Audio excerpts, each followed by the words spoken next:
Ang magkano nagi kasuwag usurpation? Usurpation. Oh. Si... Isa pa, Ruben Padilla, papriso na to. Sabi kaso ng Ruben Padilla nga. Ito, kaya pa sige pa. Bunggo pa de. Bunggo. Bunggo. Oh. So pila na lang. Matatalag 18. Hi, everybody. Welcome to the clubhouse. I've got a big surprise for you. Disney Junior's Mickey Mouse Clubhouse Plus. I can't wait to see ya.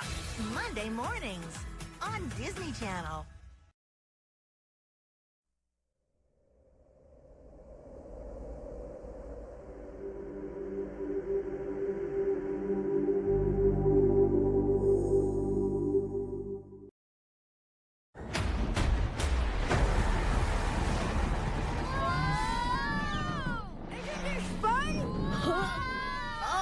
I think I'm more of a land mammal. Brace for impact!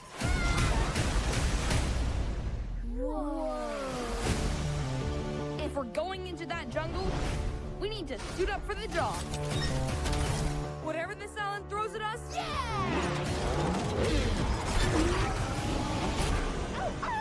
we'll be prepared. We are so not prepared! Run! I am running! I'm a bulldog! This is as fast as I can go! This summer, Dino Island is the greatest discovery in the world. I'm Rex. Why don't you let me show you around? Yeah! Welcome to my home sweet home. Whoa! It doesn't have a big screen TV or Wi-Fi. Ah, That's just my iCloud. He's always watching.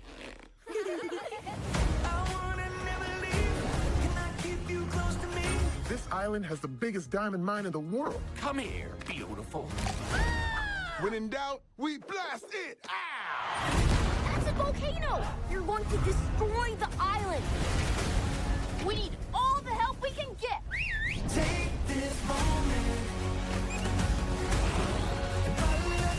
Witness a big screen event Stay cool, little doggy. of prehistoric proportions. We've got an island saved. Who's with us? What was that? It's my stomach. Those baby dinosaurs ate all my pup treats. Oh, come on! No dino's too big, no pup's too small. I can do this.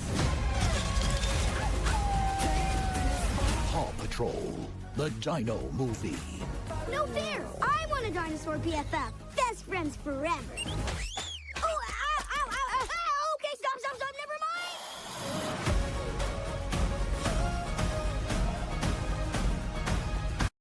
Ang mga tinututukang balita at istorya sa #1 newscast sa bansa. Hatid ng dekalibreng anchors at hosts ng GMA Integrated News. Mel Tiangco, Vicky Morales, Emil Sumangil.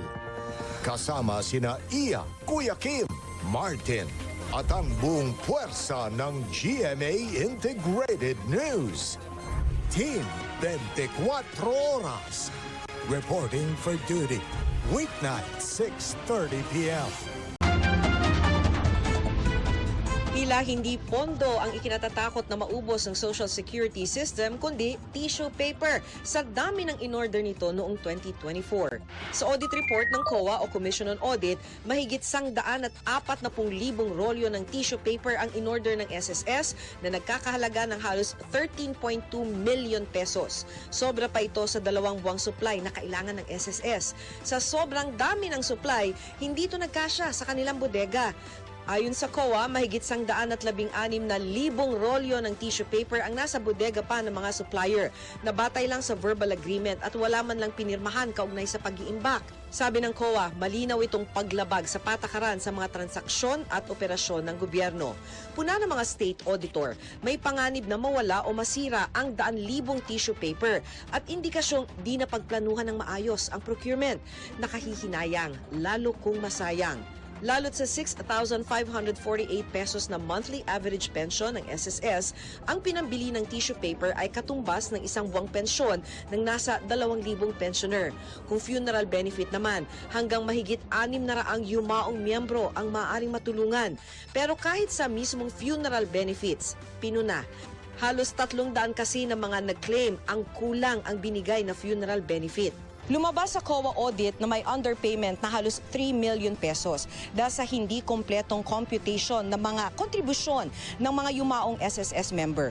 Maaring naapektuhan daw nito yung entitlement o benepisyong karapatang matanggap ng mga asawa o kaanak ng mga yumaong SSS member. Kung merong nagkulang sa funeral benefit, may mga miyembro namang nakatanggap pa rin ng pensyon kahit patay na. Napuna ng mga auditor na nagbayad ang SSS ng higit 24 million pesos na pensyon para sa mga yumaong mga miyembro.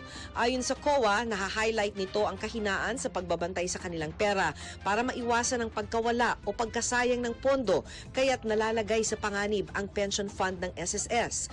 Sa kabila ng mga pulang ito, sabi ng COA, sa ilalim ng Prestige Award ng SSS, binigyan nila ng 50,000 pesos cash incentive ang mahigit 6,500 na mga opisyal at empleyado na may kabuang halaga na 333 million pesos. Ipinunto ng mga auditor na batay sa CSC Memorandum Circular, maaari lamang magbigay ng pera bilang gantimpala kung may hakbang ang binigyan na nagresulta sa pagkakatipid ng pondo. At ang igagawad na pera sa kanila ay hindi dapat lumampas sa 20% ng natipid. Pinasusumiti ng auditor sa SSS ang kanilang batayan. Kung hindi ay pinapasauli ang cash incentive. Giit ng SSS, meron silang mahigit 16 billion pesos na productivity-related savings.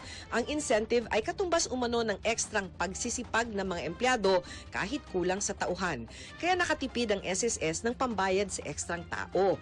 Hinihingi pa namin ng komento ng SSS sa iba pang mga puna ng Commission on Audit. Para sa GMA Integrated News, Maki Pulido ang inyo.